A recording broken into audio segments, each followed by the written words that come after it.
Alright, so welcome to 4.02. We're going to continue using the properties of exponents to rewrite expressions containing radicals or rational exponents. So it might be a good idea to go back and look at 4.01 to, just go back and look at your notes. Make sure that you have all of your the different kind of rules that we have for exponents and radicals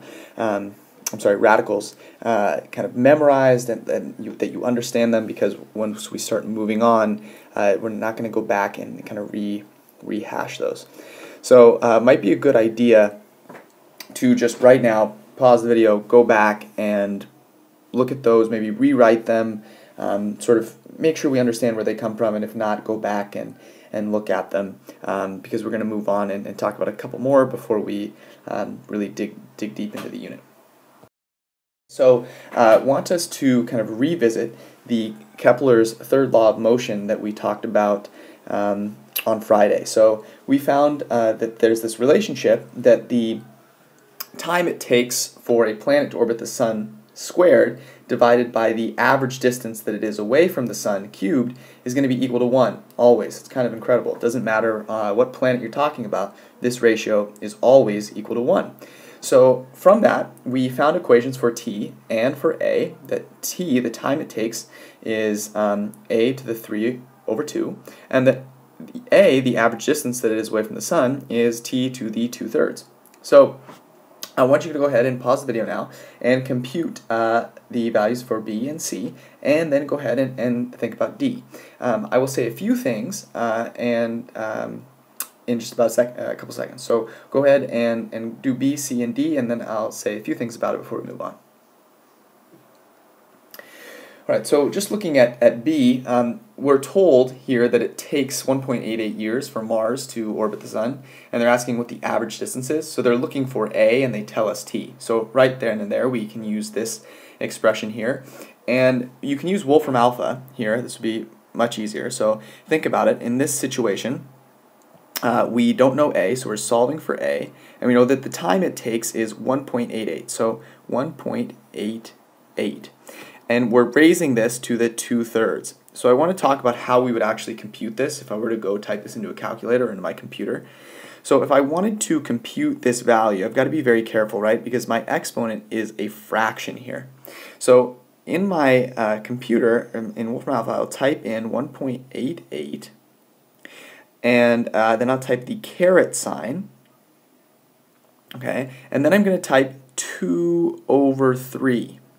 But if I just type 2/3, what Wolfram alpha will do is it'll say take 1.88, raise it to the second power, then take all of that and divide it by 3, right? Because PEMDAS says look at the parentheses, then look at the exponent, compute the exponent, so it would look at to the second power, and then look at multiplication or division, so then it would divide. So we've got to make sure that we're saying, look, we want you to raise it to the 2/3 power, okay? And that's very important, all right? So go ahead and compute that, and then do the same thing, same idea for C, okay?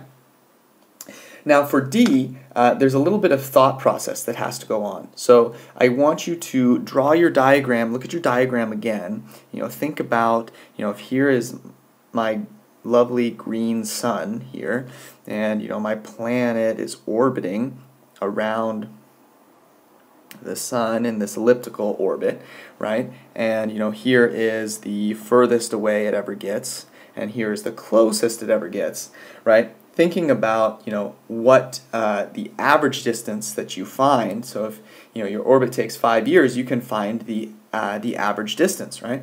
So what does the average distance tell you about the furthest away it could ever be? Okay, so I want you to actually post in the comment what you think the furthest distance your planet could ever reach if its orbit were 5 years, and I want you to give some rationale. So say maybe you think the furthest it could be is 10 astronomical units away, and you want to say why you think that's the case. Okay, so good luck. We'll talk about that a little bit on Monday, and now I want to introduce you to a couple of new exponent rules so that we can move forward in the unit. Just to review a couple of the main properties that we discovered. First off, if you have x to the 1 over nth power, and of course n being a positive integer, well then that's the nth root of x. Right, so for example, 4 to the 1/2 would be the second root of 4, which is the square root of 4, and that is of course 2. Also, if we have some fraction a over b, right, and we want to kind of be able to write it in terms of a fraction of 1 over something, we can split that up, right, because a over b is 1 over b times a. And using our property of exponents, if you have an exponent where you have two things multiplied by each other, you can raise it to one of the exponents and then take that whole thing and raise it to the other exponent. That's just the property that, if this were your situation, you would multiply the two exponents. And you can do it either way, right? So in practice, imagine that you had, let's see here, 8 to the 2/3 power. Well, if we wanted to evaluate this expression, we could write this as 8 to the 1/3 times 2, which is 8 to the 1/3 squared. And 8 to the 1/3, well, that's the third root of 8 squared. Right? And so you're now thinking about what is a number that I can multiply by itself 3 times to equal 8. And that, of course, is 2. So you have 2 squared, which is 4. All right, so 8 to the 2/3 have a value of 4. All right, so I want to build on these, and we want to add a couple of properties that will continue to be useful in looking at expressions with radicals and exponents. All right, so let's consider the square root of 125. If you think about it, you know the square root of 121, that's 11, and the square root of 144, it's 12. But the square root of 125 is not so easy. So we can simplify this expression, and it will introduce to us a new property that you'll probably remember. So remember that if I have the square root of something, that is just that something raised to the 1/2 power.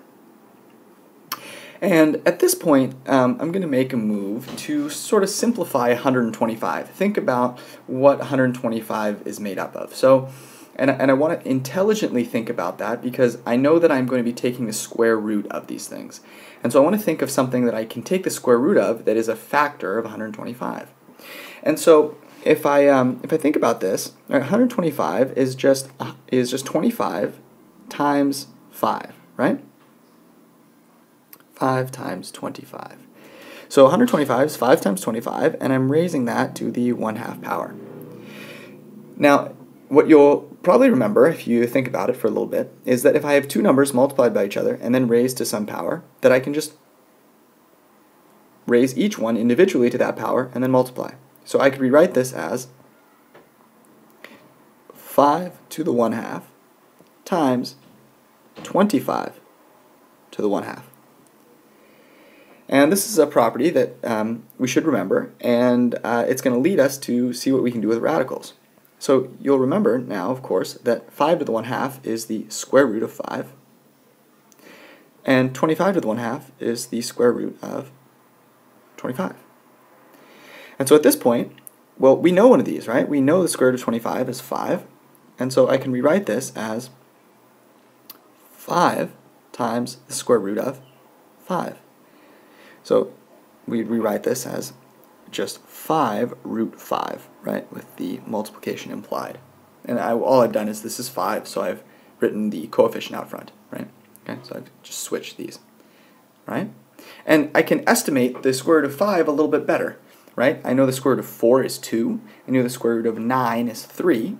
5 is a lot closer to 4, so I would say this is a lot closer to 2. Right? Maybe think 2.2 or something.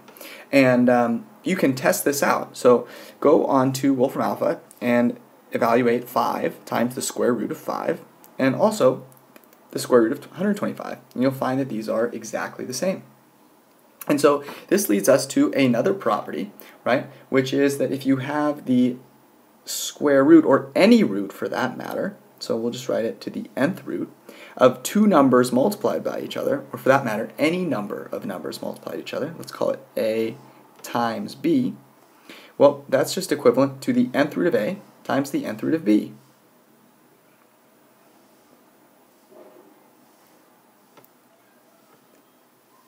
Okay, right? And this is our example here, right? If I have 125 and I'm taking the square root of it, 125 is 5 times 5, I'm sorry, 5 times 25.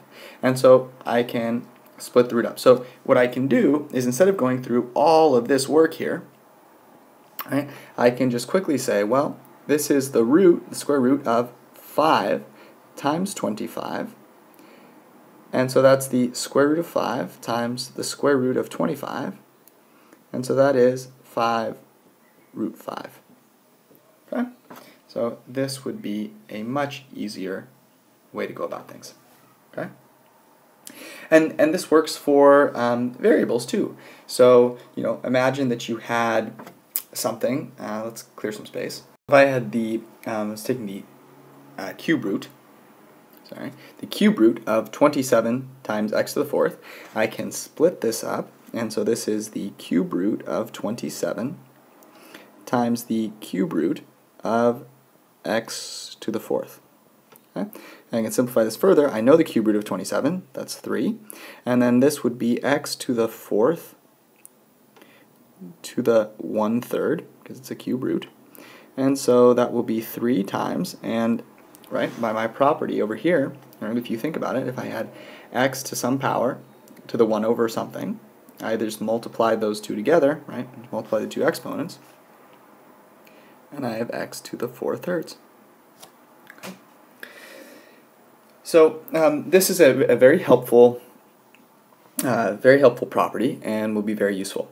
One last one that I want to talk about, and this is something that you probably remember, is that if I have two expressions with exponents and the base is the same and I'm multiplying, well, then I can just add the exponents. That's what I mean. So let's take a situation where we have x to the 1/3 times x to the let's just say 3, let's say 3/5. And so what this is equivalent to, well, I have the same base, so the base stays the same, and then I'm just adding the exponents. So I'm just adding 1/3 and 3/5, and I can get a common denominator of 15. And so this will be 5/15 and 9/15. And so when I add these together, I'm going to get 14/15. So my exponent is now 14/15. And this is helpful because now all of a sudden I went from having two variables here to just one variable. So if I'm thinking about the amount of work I'd have to do, if I want to evaluate this expression, right, I've got to do whatever the x value is to 1/3 times whatever the x value is to the 3/5. And this is a lot easier because now I just have to do whatever that x value is to the 14/15. Okay? And so if I'm not going to do this in my head, obviously. If I were using a calculator, it would be a lot easier. Okay? So really this is just the property that I'm sure you remember. If I have x to the a times x to the b, that is x to the a plus b. And just one more, which just is basically the sister property of this right here. If I had something like x to the 2/3 and it was being divided by x to the 1/3, well, all I am doing here is subtracting the exponents. So I have the same base, I can subtract the exponents, so this will be x to the 1/3, right? Because 2/3 minus 1/3 is just 1/3. And so that's just a very similar property. If I have x to the a divided by x to the b, then I can rewrite that as x to the a minus b. Okay, and that shouldn't be too confusing, but we just want to make sure that we remember that these properties work with fractional exponents as well. Okay, and you can of course try these out if you don't believe me. Go ahead and try some examples, or come into office hours and we can talk about how we would prove one of these things. All right, so let's go ahead and try a few problems and apply these properties. Here are a couple questions for you to try. The first, they're really all the same. We just want to simplify them so that they're a little simpler to work with. So the first two, we want to make sure that we only have one variable present, and then the second one is actually a little tricky. So take your time with it and really think about whether your answer, your simplified version, incorporates all the possibilities. Okay, so I'm actually going to say a few things about one of them. So go ahead and give these a try. I expect you to have all of these worked out, but stay tuned because I want to mention a couple things that I want you to do. Alright, so I want to talk about this this first one up here. So we can split it up so that we have the square root of 150 times the square root of x to the fourth, and that's divided by the square root of 3 times x. And so if we keep working here, the square root of 150 over the square root of 3. And if you think about it, 150 is just, well, right over here. Square root of 150 is the square root of 25 times 6, right? And so I can break that up times, and then the square root of x to the fourth is x to the fourth to the 1/2, right? Over the square root of 3 times x. Right? And so if I were to keep moving here, square root of 25 times the square root of 6.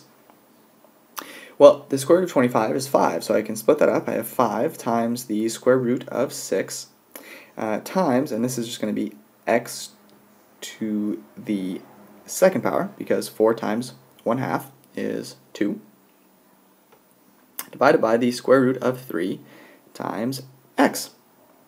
And at this point, there's a couple things we can do. First off, x squared divided by x is just going to be x. So that takes care of that one variable. But also here, dealing with these exponents here, it's important to try and consolidate them in the best way that we can. And there's a property that we didn't explicitly talk about, but that we should talk about, which is if you have the square root of a divided by the square root of b, then you can just divide a and b inside the square root. So that's the square root of a over b. And so I can apply that to this part right here. Right, square root of 6 over the square root of 3. And so we can rewrite our expression as 5, and 6 over 3 is 2, 5 root 2 times x. Okay? So go through that again, work through it, make sure you understand it, and then go ahead and complete this one. This one's probably a little easier, and then this last one here. So in your comment, I want you to actually share out your answer to what this is simplified, and if you disagree with someone or you want to help someone understand your answer, definitely add an explanation. So your question or your answer and your simplified version to this last question, and I will see you guys on Monday.